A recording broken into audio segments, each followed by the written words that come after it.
Hey everybody, my name's Dr. Scott Giacomucci, and I'm the author of Trauma-Informed Principles in Group Therapy, Psychodrama, and Organizations, Action Methods for Leadership. And today I want to talk to you a bit about Chapter 5 in this book, which is titled Safety in Group Therapy, Psychodrama, and Leadership.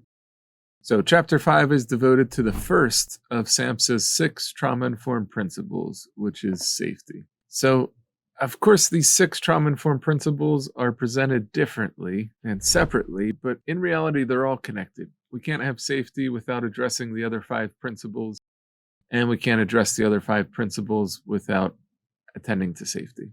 So, while the chapters split the principles up into 6 different principles, as they're outlined by SAMHSA, it's important to keep in mind that these 6 principles really go hand in hand with each other. And if you wanted to learn more about the other principles, I'd encourage you to check out some of the other videos on this channel.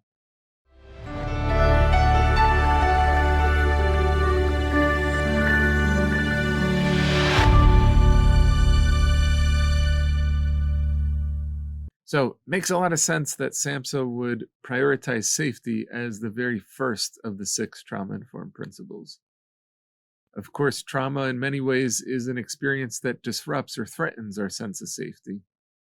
It's almost like the opposite of safety. Trauma is the opposite of safety. So when we're working with trauma survivors, especially when we're doing any kind of trauma therapy, we really have to prioritize safety in our work. And there's lots of different types of safety, right? Many people, because of their upbringing and the society they grow up in or their identity, may have never felt absolute safety. And so providing a sense of safety, relative safety at least, in our services, in our organizations, can be really healing just by itself. Now, there's at least 5 different layers of safety. We have physical safety. This is attending to the layout of the building, the lighting in the parking lot, other aspects of physical safety, thinking about how your furniture might be arranged in your office. Do we have clients positioned in a way where their back is to the door or where they're able to clearly get to exits? That can really help people feel safer physically. The second layer of safety has to do with emotional and psychological safety. So this is probably what we're usually thinking of when we're thinking of safety as it relates to trauma, in that we really want to help people to feel emotionally safe in their environment, in the relationships, and just psychologically reconnecting with a sense of safety within their self, within their mind, within their brain again. Third level of safety has to do with relationships and social safety. So this is about helping clients or individuals feel a sense of safety in the relationship, within a group, or within the community, within an organization. Next layer of safety has to do with culture. So helping people feel safe regardless of what their culture is. Many times this has to do with the ways that we're representing our organization, or the representation or lack of representation within our organization in terms of diversity, in terms of identity, in terms of cultural values. What are the guiding principles and core values and mission of an organization and the work culture within it? And how is that congruent or contradictory to different cultural values that somebody might be bringing with them as they're receiving services or working within an organization? Many people experience trauma because of their cultural background, because of their identity, and we need to make sure we're attending to safety in this way for the folks that we're working with. And the fifth layer of safety has to do with moral safety. So are we challenging people's morals in a way that disrupts their sense of safety? Are we contributing to moral injury that they might experience because of the trauma?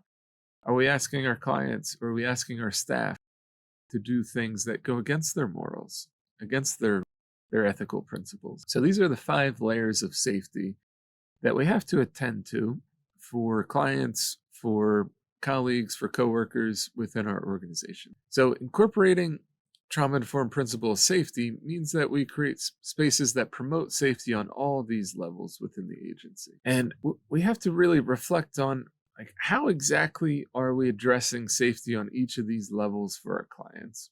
So I challenge you to take a moment and reflect on that. Consider each of these 5 levels as it relates to the work you do with clients. Maybe consider which of these 5 types of safety do you feel most equipped to work to. Perhaps consider which of these 5 layers of safety you feel most competent in helping to cultivate and establish with clients. And which of these 5 layers of safety do you feel like perhaps you overlook at times and you might benefit from focusing more on in your work? So, anytime we're working with trauma survivors, we really have to start with safety. Again, safety itself can be really healing and really corrective for trauma survivors. This is especially true if we're working with folks that have experienced recent trauma or in the midst of crisis. Just providing a safe landing place for them, a holding environment for them, attunement, and a safe relationship can really be not just healing, but also preventative in the trauma they're recently or currently experiencing from turning into PTSD in the future. Stephen Porges and other experts in the field remind us that in many ways, safety is the treatment when we're working with trauma. SAMHSA also reminds us that we don't get to define what safety is for our clients. Safety is really a subjective experience, and that everyone's experience of safety is going to be slightly different or maybe even drastically different than other people's experience of safety. So we have to define safety through the eyes of our client. This means that we have to check in. We have to keep an open dialogue about safety. We have to ask for feedback. We have to inquire about what are the things that are important to the folks we're working with in terms of helping them feel safe and helping them feel safer. So, of course, many people have been challenging the idea of safe spaces and suggesting that for many people, based on their identity, based on marginalization they experience, or microaggressions and systemic oppression and racism, that there's no such thing as absolute safety and a safe place. And instead, it might be helpful to slightly reframe the way we're talking about safe places and instead talk about safer places. We talk about safety as a relative experience, that things can always be and feel a little bit more safer and a little bit less safe. So this can be really helpful in how we're thinking about safety. It's not just you're either safe or you're not. It's more of a spectrum, more or less safety that we can be cultivating. So in talking about safety, it's important to reflect back on one of the main reasons trauma-informed care was created by SAMHSA, and it was based on a realization that many service providers, treatment centers, therapists who were really trying to help the folks they were working with were unknowingly re-traumatizing or causing new trauma to the very people they were trying to help. And so SAMHSA got together a group of experts and provided a platform and helped to concretize and organize a framework for trauma-informed care. So we really need to critically reflect on how we're providing services and how we're cultivating safety and ensure that we're not causing more harm to the folks we're working with or accidentally re-traumatizing folks. Re-traumatization can happen in lots of different ways. It's when there's a new experience of adversity or trauma in the here and now that also triggers and parallels past experience of trauma that an individual has in their life. So re-traumatization's a little different than just triggering somebody. A trigger is when something here and now relates and reminds someone of a past traumatic memory and activates the content associated with that memory, the feelings, the thoughts, the associations, the images, the body sensations. Re-traumatization is a bit more intense than just triggering a past memory in that it also involves a new harm, a new wound in the here and now. So that's the difference between re-traumatization and a trigger. So re-traumatization can happen in very explicit ways. It can happen in very implicit ways. It can happen unconsciously. We might not even be aware that it's happening for the folks we're working with.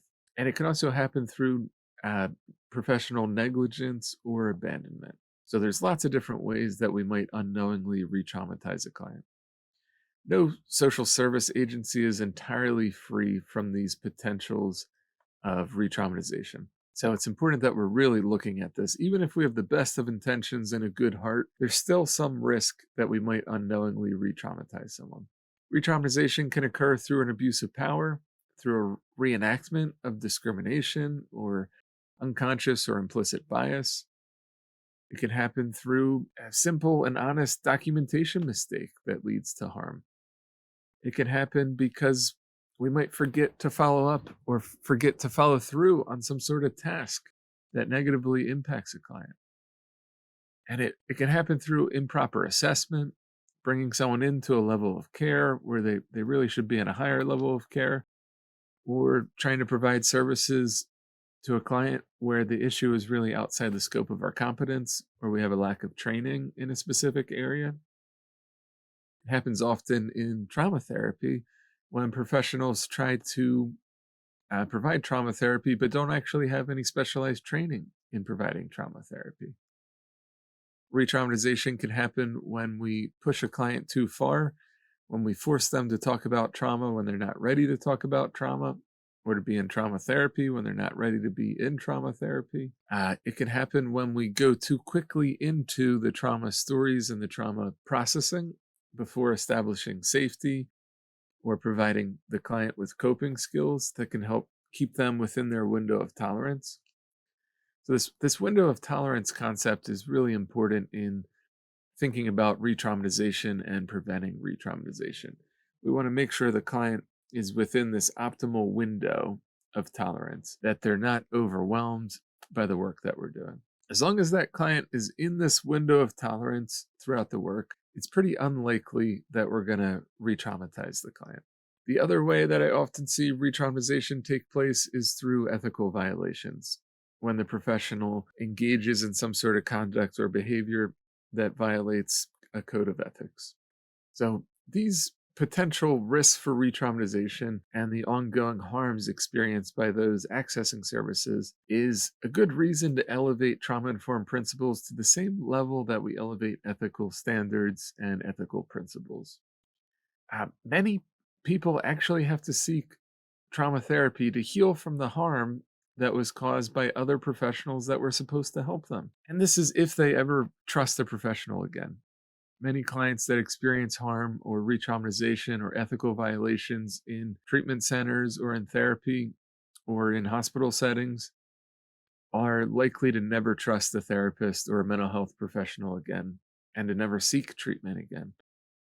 And in many cases, to really suffer without being willing to seek help, which is really tragic and unfortunate. As professionals, we really have a responsibility to the best of our ability to ensure that this doesn't happen. At one point, before my patient trauma therapy center, the Phoenix Center, before it became a group practice, it was just my solo private practice. And 1/3 of my entire caseload of trauma therapy clients were clients that had been traumatized or re-traumatized by other professionals while trying to seek trauma therapy. So there's a real potential for causing harm to our clients, and I've seen it again and again and again and again. And many of my colleagues who I hear suggesting that it's impossible to re-traumatize a client, many of those same colleagues, I've talked to some of their former clients who might call our center to receive services and do an intake,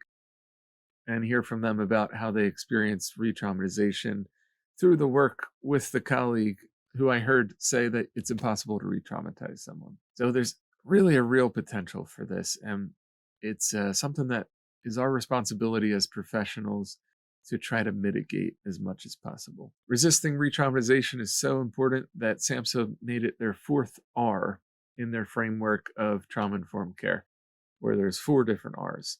And if you want to learn more about the 4 R's of trauma-informed care, I would encourage you to check out the video on this channel that covers those 4 R's. But the 4th R is called resisting re-traumatization. So Next, I want to talk about the importance of safety within organizations and within leadership and the workplace. Again, safety being the first of SAMHSA's 6 trauma informed principles. There's an old saying that hurt people hurt people. And as professionals, we really have a responsibility professionally, personally, and I would say ethically, even morally, to heal from our own past wounds, to minimize the risk that we might unknowingly cause more harm through our work. It's no secret that most of us are attracted to the helping professions because of our own past wounds, our own past traumas.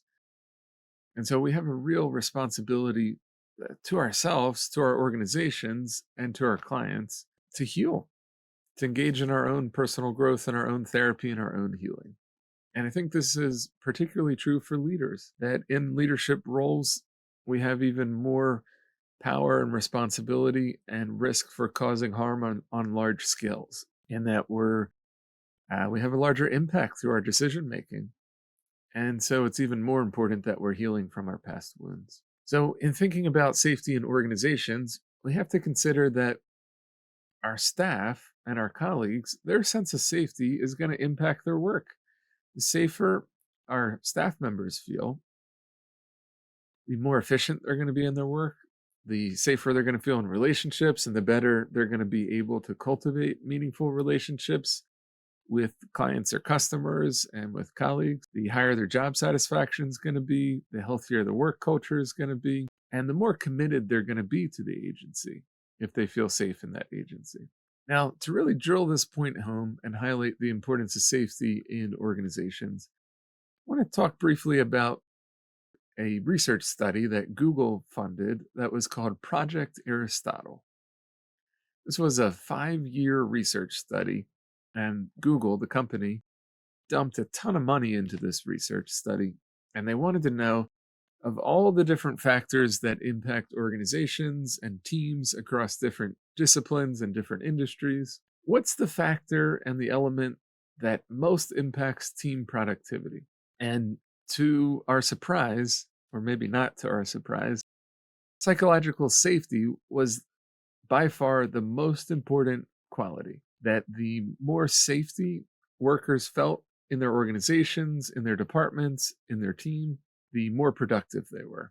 So, this is really important research to keep in mind. The trauma informed principles are not just important in terms of ethics or because they sound nice, but they also really translate to improving the bottom line and the financial health, the productivity, and the success of organizations and teams in general. There's usually some sort of parallel process that'll take place between how leadership is cultivating or disrupting safety with their staff, and then how staff is able to cultivate safety with their clients or perhaps disrupting safety with the clients they're working with. So there's usually a bit of a parallel process there. If the leaders feel safe in the organization, they're able to help the staff feel safe in the organization. Staff is going to better be able to help clients and customers, community members feel safe in that organization. However, if leadership is constantly feeling hyper aroused and anxious, it's inevitably going to impact their interaction with staff members, and staff members are going to feel anxious and hyper aroused and unsafe, and that's going to trickle down and inevitably impact their interactions with clients and with community members, and it might contribute to clients feeling anxious or hyper aroused or unsafe. There's really been a number of different studies on psychological safety in workplaces that all highlight how it increases learning in a workplace, increases performance, and it actually lowers workplace mortalities. It's important that we're addressing all 5 layers of safety for our staff. Again, those are physical, emotional, and psychological, social, cultural, and moral safety. As a group worker, a group therapist, I'm often looking at organizations through the lens of group dynamics. And one of the ways I like to think about this is that in group therapy, all the group rules and group norms that we create are really there to establish a sense of safety and provide a container for the group work to take place. And in a similar way, in our organizational context, all of the organizational policies that we create provide a sense of safety and a container for the organizational work to take place. Whenever there's violations of policies and violations of ethics within organizations, it really is a violation of safety on multiple different levels, perhaps especially on a moral and social level, a psychological, emotional level as well. The moral, cultural, and social safety, even emotional safety, can be promoted through non discrimination and anti oppressive organizational practices. Safety in supervisory relationships really parallels the centrality of safety in the therapeutic relationship as it relates to psychotherapy context. So, when we're doing trauma therapy, any trauma therapist knows that safety in the relationship is going to be one of the most important qualities leading to successful outcomes in therapy.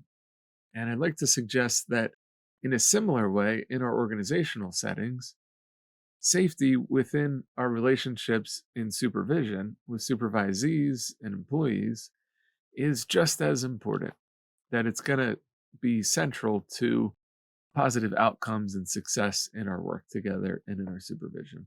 Now, in group work, group cohesion is particularly important, and it has a determining impact on every individual within the group. And there's various research studies and meta-analyses being published that really highlight and validate just how important group cohesion is in group psychotherapy. That perhaps it's one of the most important qualities, if not the very most important quality, for successful outcomes in group therapy. That the cohesion of the group as a whole impacts each individual within that group. And in a similar way, if we're looking at an organization as a group through the lens of group dynamics, we could argue that the overall group cohesion within an organizational team, within a department, within an organization, or within an organization as a whole is just as important. And so it would make sense for us as organizational leaders to take the time to spend the energy to devote the resources to cultivating cohesion within our team, within our departments, within our organizations. Now, there's some simple ways that we can operationalize this trauma-informed principle of safety within our organizations. Trauma-informed principle of safety within our organizations. And this is by no means a comprehensive list. And again, we have to define safety through the eyes of our staff. So the ways that we implement this trauma-informed principle of safety in our organization has to look a little bit different from organization to organization. But some simple things that work in many organizations include providing meaningful employee benefits, expressing appreciation to our staff, having wellness funds. We're setting aside resources that contribute to the mental health and well-being of our staff, having employee assistant programs, creating critical incident response teams and policies in case there's a crisis or a disaster within the organization, engaging in a culture of transparency from leadership about decision making and what's going on within the organization, discussions and actions related to equity and equality and diversity and social justice within the organization, celebrating staff successes and milestones, beginning staff meetings with a few seconds to ground, maybe even practice some mindfulness, take a couple deep breaths. We used to do this in an organization that I've been a part of for a while called Miramont Treatment Center.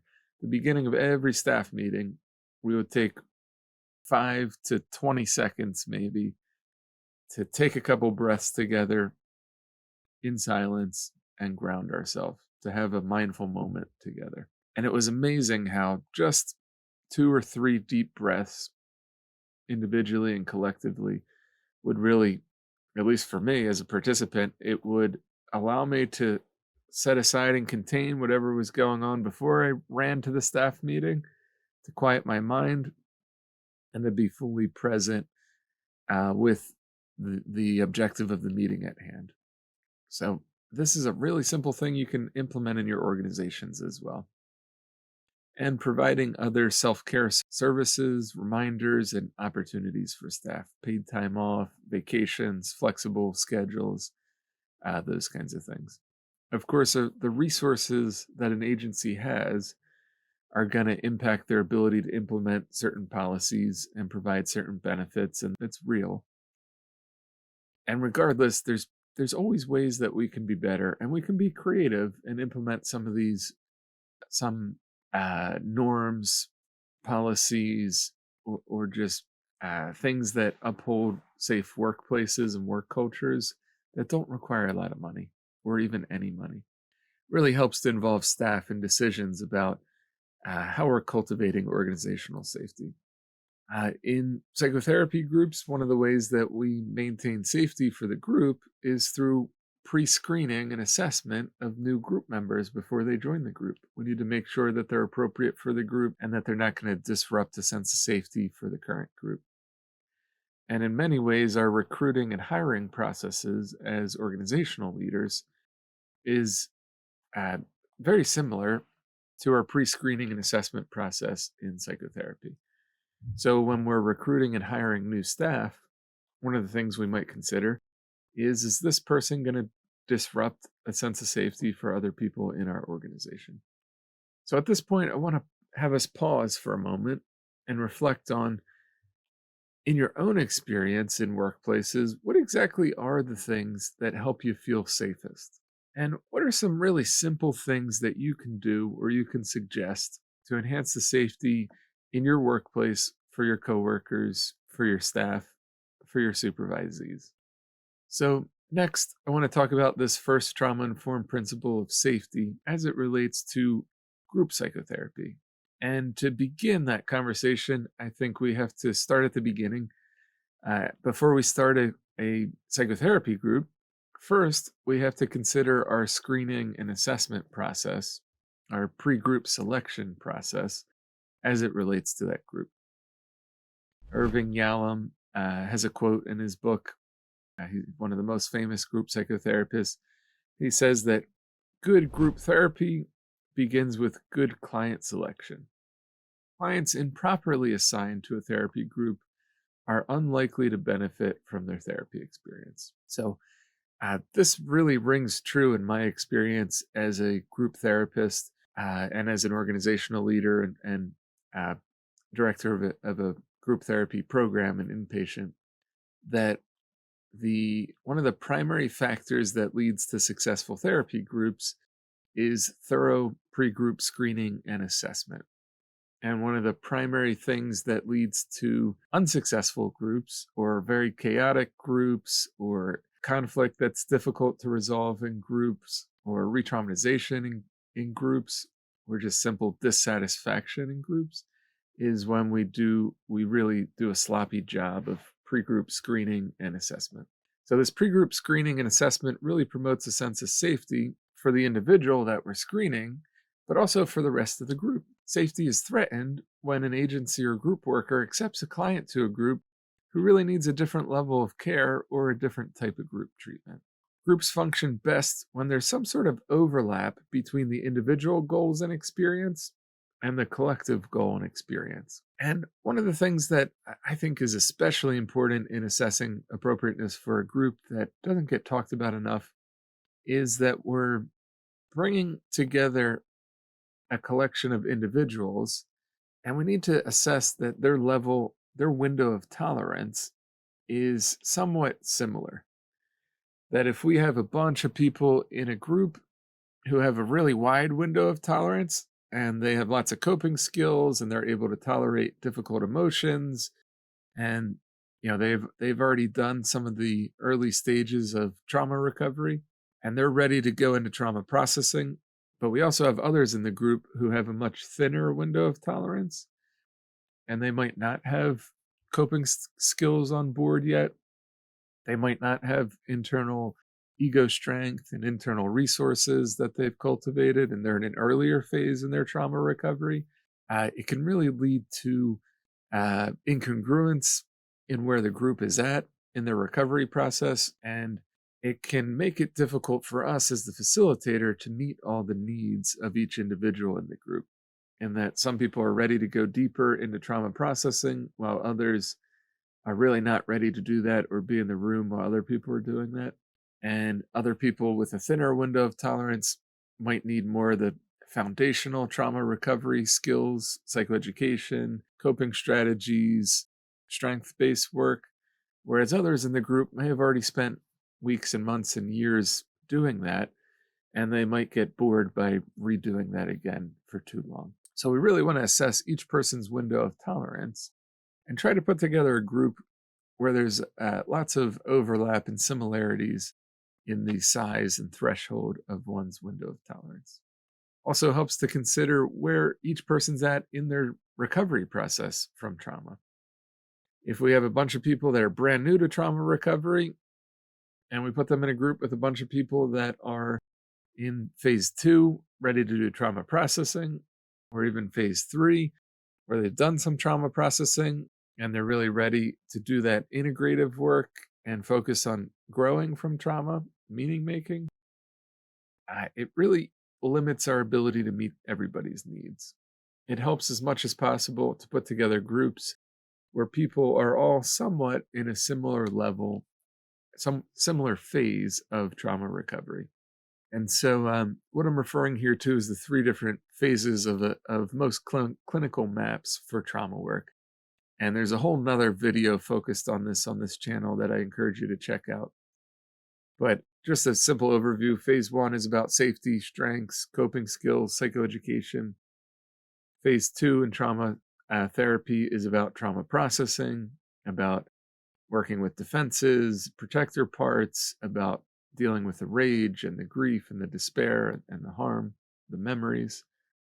And phase 3 is about transformation, about post-traumatic growth, about integration and meaning making.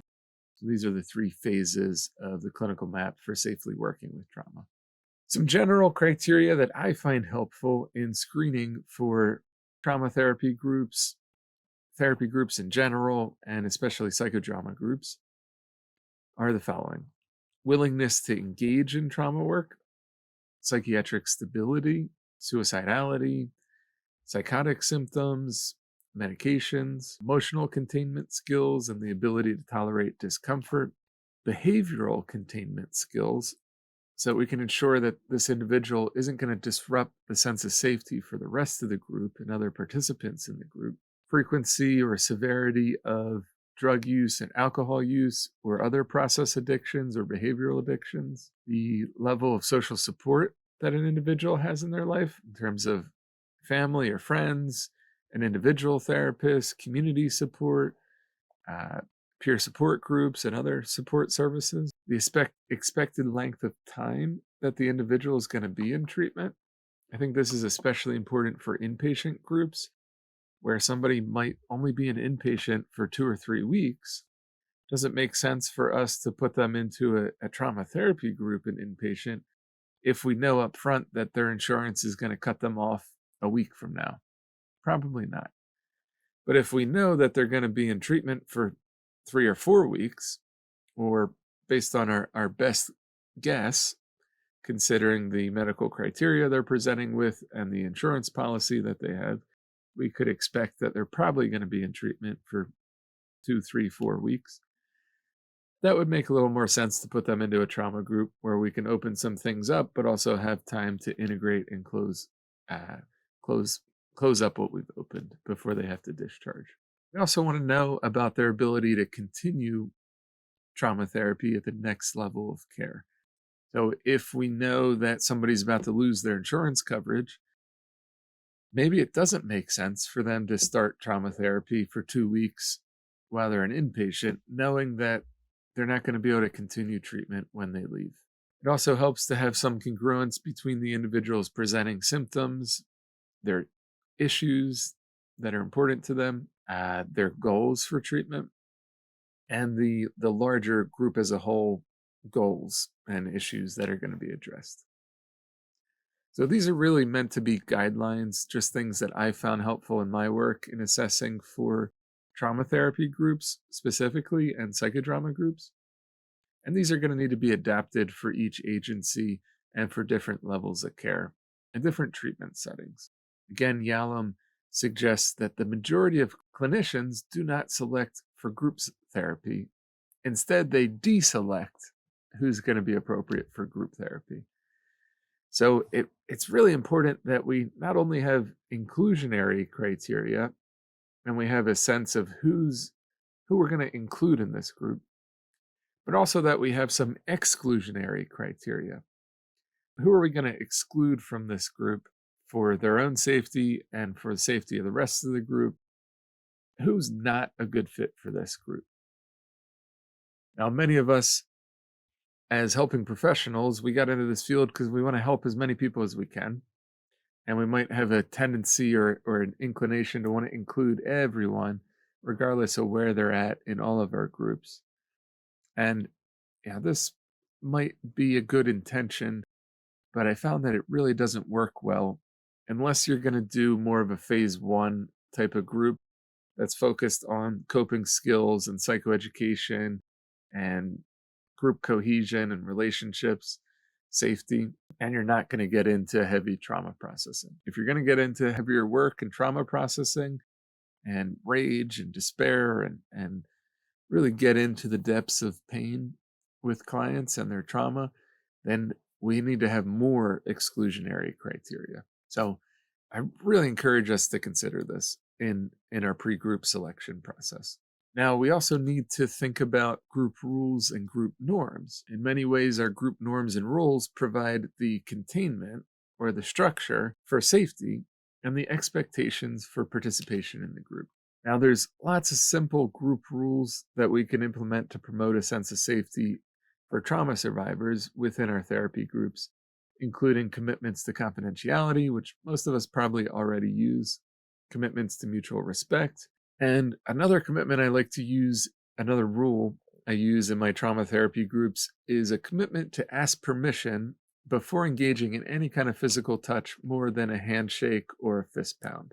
That because trauma often leaves us with our nervous system being on edge or hyper aroused, and so many people experience trauma because of inappropriate or violent physical touch. When that's really up for people in therapy, it can really be activating to experience unwanted or unexpected physical touch, a hand on the shoulder or a hug.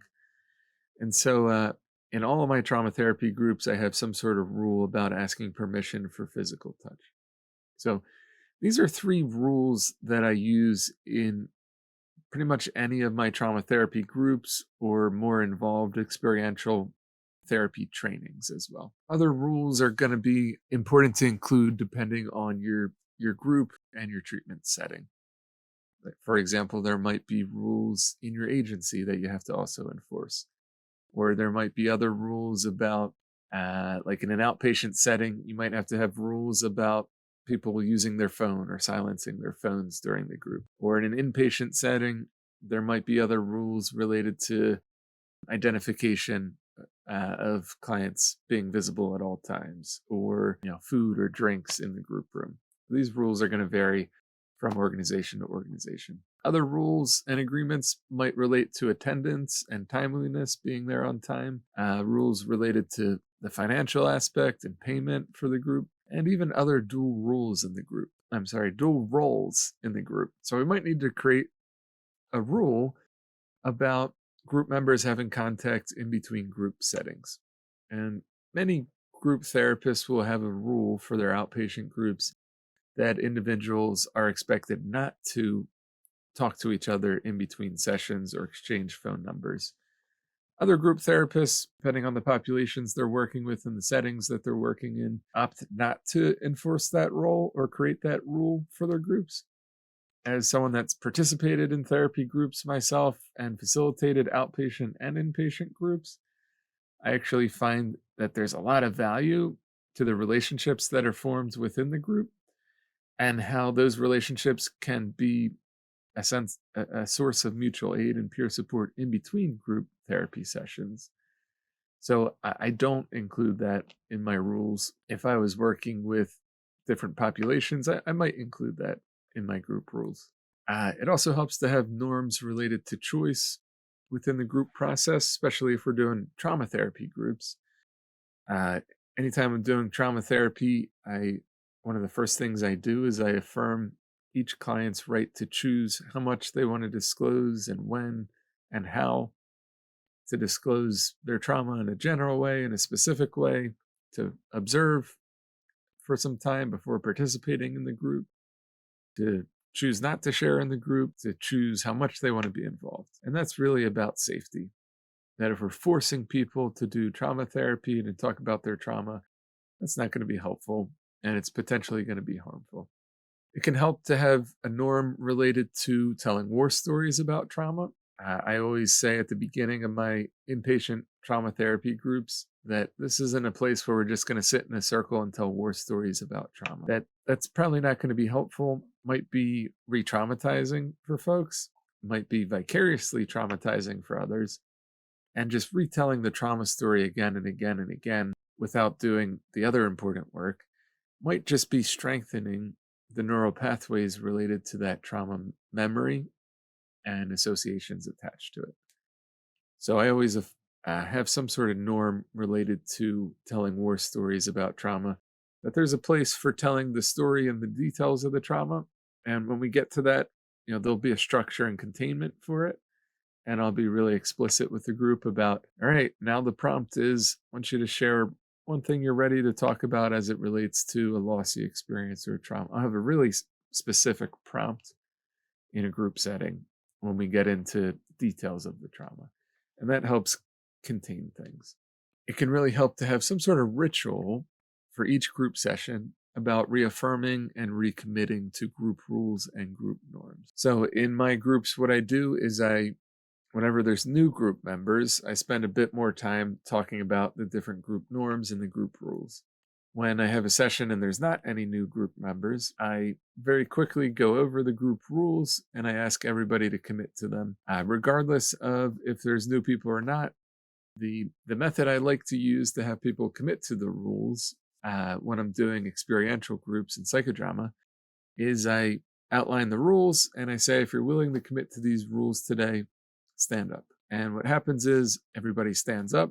We get to quickly look around the room and visually see everybody's embodiment of their commitment to these rules. And now everybody's out of their chairs, and I can quickly go right into an experiential warm-up, some sociometry, or a psychodrama warm-up. It's pretty much every group I'm running, most of the groups I'm running, are experiential or psychodrama groups specifically. And when we're doing experiential work, usually the hardest thing to do is to get people out of their chairs initially. So doing it through the group commitment to the rules and norms kind of makes it a bit easier.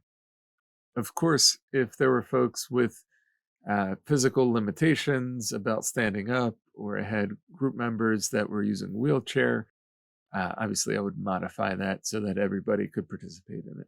What often happens in terms of enforcing group rules and norms is that early on in the group development process, the group leader ends up doing most of the maintaining of group rules and group norms, of enforcing them, reminding group members about them, holding group members accountable.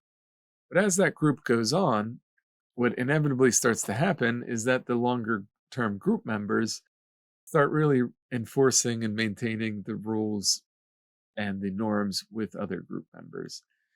And that I want to say the responsibility of it, but the frequency that the group leader has to enforce the rules tends to decrease as other group members take accountability and responsibility and ownership of the group and naturally start to enforce these rules with their peers. So in terms of safety in group therapy, it's helpful to think about the physical layout of the room, as it can really impact the sense of safety and comfort for participants. So this means considering the furniture, considering the decorations within the room, considering the layout of the room. Are the exits clearly marked? Are the exits blocked? Like if we put the chairs in a circle in the group room, we need to make sure we do it in a way that individuals can still get to the exits if there's an emergency. I found throughout my career that many trauma survivors don't feel safe sitting with their back to the door. So I try to set up my group room in a way that it's generally in a circle of sorts, but with no chairs with the back to the door. Or if I'm forced to put a chair with the back to the door, I claim that as my chair. so that nobody else in the group feels like they have to sit with their back to the door. It really helps to use a circle of sorts instead of more of a lecture style setup within the group room, in that it provides a visual kind of symbolism that everybody has an equal place in a circle. Whereas a lecture style where everyone's facing the facilitator is more of a hierarchical group structure. So it helps to put the chairs in a circle of sorts. Now we need to make sure that there's privacy and that there's confidentiality within the group room, that the sound isn't carrying into the adjacent rooms or hallways, that the doors are closed, windows are closed, and that there's shades on doors or windows if necessary. We also might have to consider the organization's relationship to the group and the group's place within the organization. I think this is maybe less relevant in outpatient settings, but uh, more relevant in higher levels of care. In my inpatient group, for example, uh, when we first started the group, it was really common for other staff members to pull patients out of whatever group they were in to sign a release form or to make a phone call with their case manager or their therapist, or to go take vitamins or medications that they forgot to take that morning, or to meet with another professional on the team. And that might be necessary on some level in inpatient settings and higher levels of care. But in facilitating a trauma therapy group, I found that to be really disruptive for the safety of individuals within the group. That if we're in the middle of some sort of trauma processing exercise and one of the nurses knocks on the door and opens the door and says, "Hey, I need to take Johnny. He needs to come get his medications." And we're right in the middle of somebody telling their trauma story or expressing anger or grief. It really disrupts the containment of the group and the safety of the group. So I had to advocate within the agency that it was not clinical best practice to be disrupting a trauma therapy group midway for any reason unless there's an emergency. And that's been the norm within the agency ever since. So you might have to advocate within your agency, create conditions and a container for safety in the groups that you're facilitating. This reminds me of one of social work's theories, the two-client system. Larry Shulman talks a lot about this, that as social workers, we really have two clients. The group is our client, and the agency, the system that we're working in, is our other client. And we have to actively work to create change within both the group and within the agency and system. In terms of disruptions, it also helps to have norms related to using the bathroom or stepping out of the group or using phones or anything else that would distract people, so that you can really hold the container of the group. In group therapy, safety is also largely related to group cohesion and related to the matrix of relationships and connections within that group. So safety is often a prerequisite for social engagement, according to polyvagal theory and Stephen Porges' work. So we really have to cultivate safety in order to cultivate meaningful connections. And we also use our relationships to cultivate safety. So there's sort of a reciprocity there between connection and safety. Other experts in the field, such as Gabor Mate, have even suggested that safety is not so much about the lack of threat, but more so about the presence of human connection and emotional attunement within a relationship or within a group. So this is a really interesting way of shifting how we're thinking about safety, that it's less about disruption to safety or the absence of threat or violence or harm, and more so about the presence of connection and attunement. Now, many of the folks that we're working with in group work have been harmed in relationships, in groups, and in community or social settings. And so it makes sense, if the nature of the trauma is relational or group or community related, that the healing from that trauma would also have to take place within a group, community, or relational context. And because so much of trauma happens because of other humans in relationships, I really find group therapy to be uniquely positioned and situated to help heal relational trauma. Trauma so frequently leaves us feeling a sense of mistrust, shame, and isolation. And group work is unique in that it provides correction through authenticity, through the normalization of experiences within the group, through the emotional support and peer support, and a sense of shared experience. I'm not the only one that's been through this trauma, this adversity, this experience of loss. When there's strong cohesion within the group, it will naturally lead to the embodiment of trauma-informed principles between the group members, that they'll be contributing to a sense of safety, a sense of trustworthiness and transparency, empowerment and peer support and mutuality and respect, voice and choice, and addressing issues related to identity. So cohesiveness is really related to trauma-informed principles. In the early phases of group development, the participants in the group are primarily going to be connected to the group leader. And so that therapeutic relationship is going to be especially important in the early phase of group development.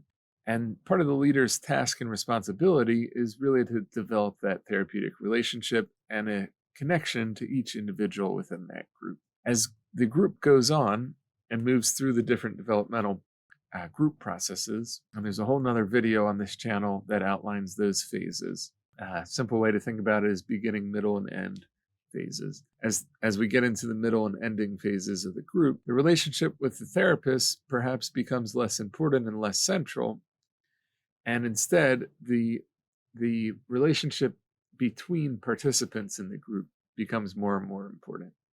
Early on, the facilitator is often a role model for how others are going to interact with each other. One of my mentors, Larry Shulman, he often says, more is caught than taught. And this is true for us as educators and also for us as group facilitators, that our clients are constantly watching us and mirroring and reflecting and mimicking the things that we say, the behaviors that we're engaging in, and the ways that we're relating to others. So more is caught than taught. Some participants in a group might feel safer with a therapist than they will with other group members, but others are going to feel safer with their peers than they're going to feel with a group leader. There's lots of different ways we can promote safety in our relationship with group members. Sometimes our identity and sharing, being transparent about our experiences or our identities, our social location, our culture, it's going to be really important for group members to feel safe. Another important aspect is our nonverbal communication. What's our voice tone that we're using, our posture, our gestures? Are we engaging in physical contact with our group members, and how?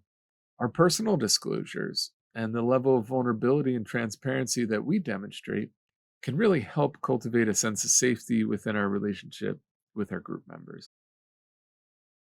For some group members, our credentials and our role within the organization is going to help them feel safer and more trusting of us. But in general, the level of competence and skill that we demonstrate is going to help people feel safe.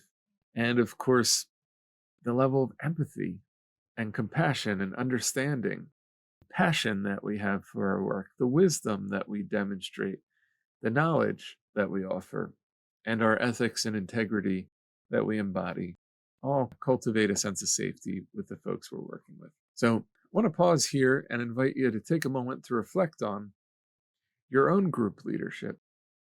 And what are some of the things that you could do as a group leader to help participants in your group feel safer and feel more connected? Next, I want to talk about this first trauma-informed principle of safety as it relates to psychodrama specifically. And there's lots of different ways we can cultivate safety in psychodrama. And because of the experiential nature of the psychodramatic method and the power of it, it's especially important that we're attending to issues related to safety.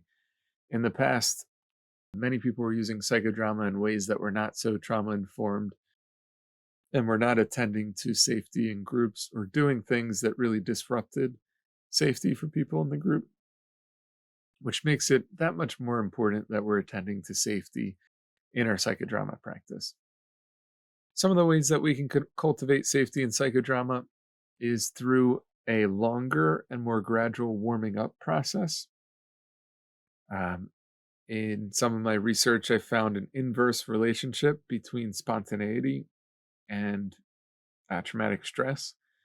And from psychodrama theory, we know that we only access spontaneity through a warming up process, which suggests that trauma survivors might need a longer and more gradual warming up process in our psychodrama groups than when we're doing psychodrama groups with others that's not focused on trauma.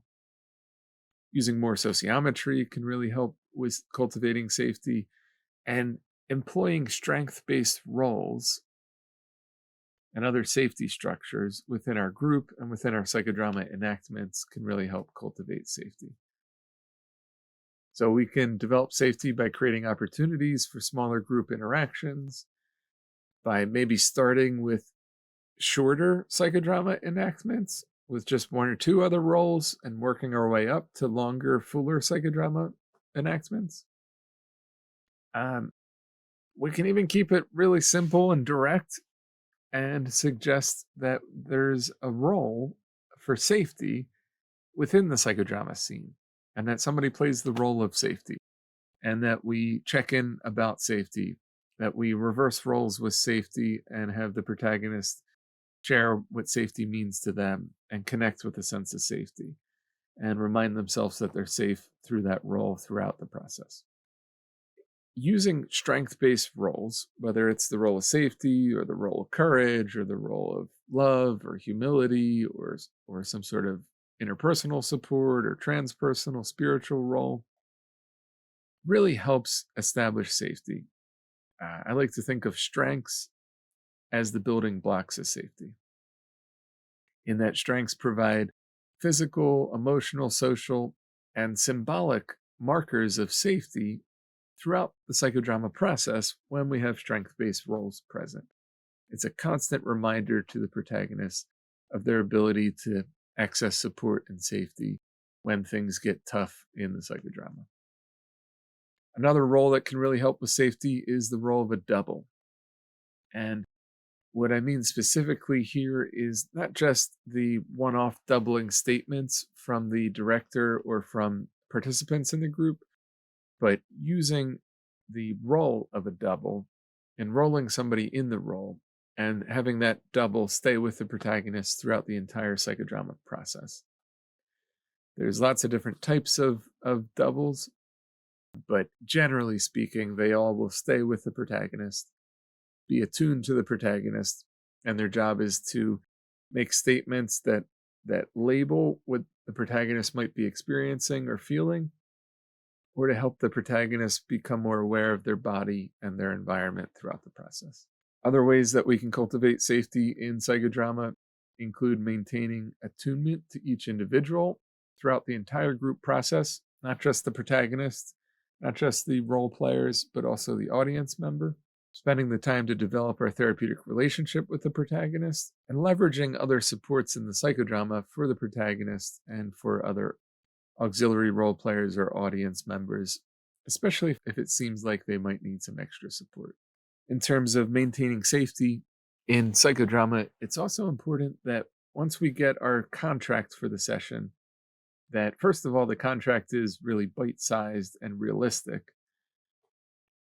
but that we stick to the contract, that we don't change the contract midway without consulting with the protagonist and really consulting with the rest of the group who chose the topic if we did it as a sociometric selection, but that we make an agreement about this is what the issue is, this is what our goal is for the psychodrama, and here's our plan of what we might do.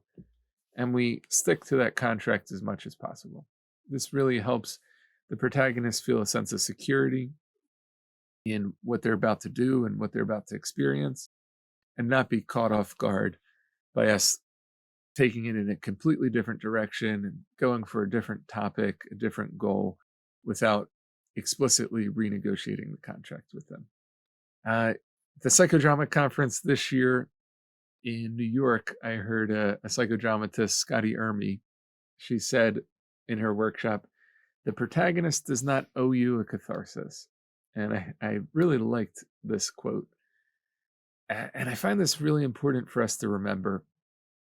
Of course, psychodrama can be very cathartic, and many times we might fall into the trap of believing that catharsis is cure, and that if we didn't have lots of tears and use lots of tissues in the session, that it wasn't a good psychodrama. This isn't true. Trying to provoke catharsis within individuals is not a good way of, not a good goal. Catharsis, of course, is often necessary to get through blocks and to let go of feelings and express what's going on for us, to dispel, to let go of, to release something that's been blocking us off. But catharsis is only promotes lasting change if there's some sort of integration after the abreactive catharsis, some sort of learning, some sort of role training, something future oriented, some sort of new perspective or insight that we integrate after the catharsis and the letting go. This is actually explicit in psychodrama theory.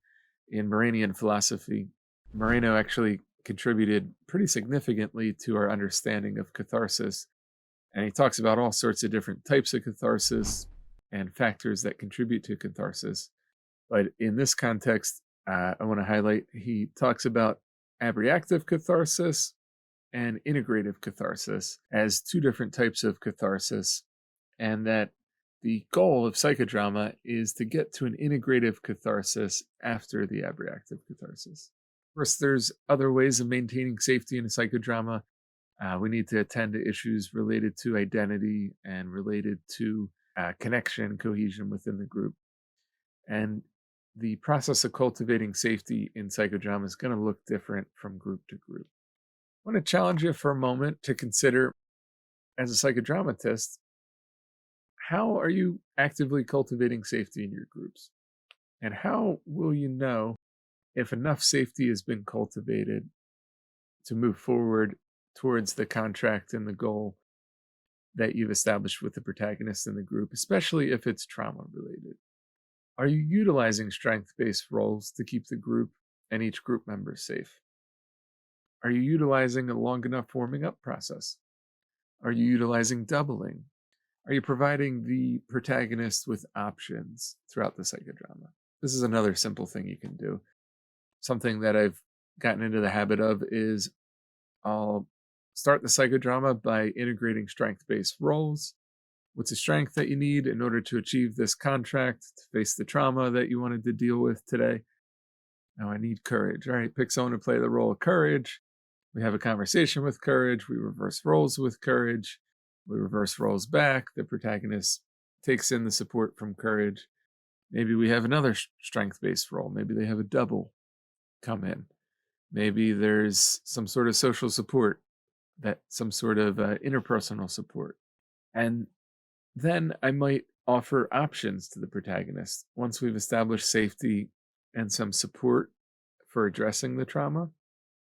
I might say, there's multiple different ways we could do this. Do you want to enroll yourself as a child and talk to yourself at the time of the trauma? Do you feel like you're at a point where you need to express anger to the person, a parent who wasn't there to protect you at the time of the trauma?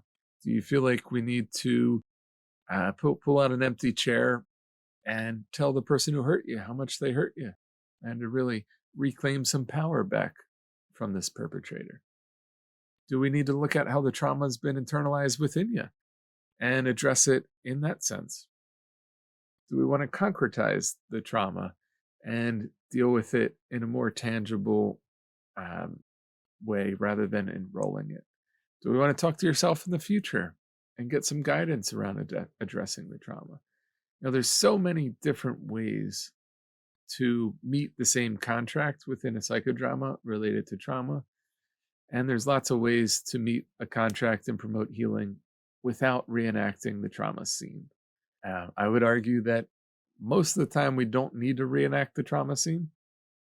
that by the very nature of trauma and traumatic stress, the client is naturally re-experiencing the trauma, especially if they proposed a topic and proposed to be the protagonist and mentioned the trauma in their protagonist selection and in their contract. It's already going to be up for them. One of the symptom clusters of PTSD is intrusions and re-experiencing. So if the protagonist is already re-experiencing the trauma internally, we certainly don't have to re-experience it externally again. There's a time and a place to do that, and there needs to be lots of safety and safety structures implemented for the protagonists in the group. Keep them in their window of tolerance if we're going to go that route in a psychodrama. Usually, that's something we would do further along in somebody's trauma recovery if it was necessary. But there's lots of ways to heal trauma in psychodrama without doing that. And my inpatient research on PTSD and psychodrama is good evidence of it. In our inpatient psychodrama group, people are in the hospital.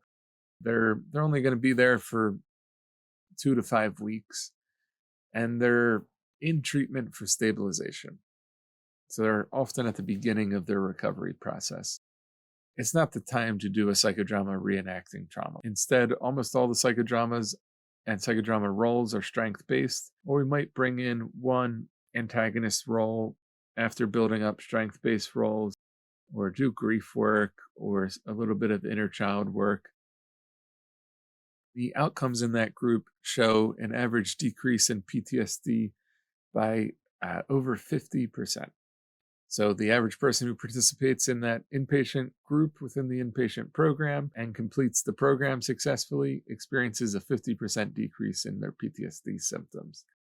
That means a majority of the people who met criteria for PTSD when they started the group and were admitted to treatment no longer meet criteria for PTSD diagnosis when they discharge.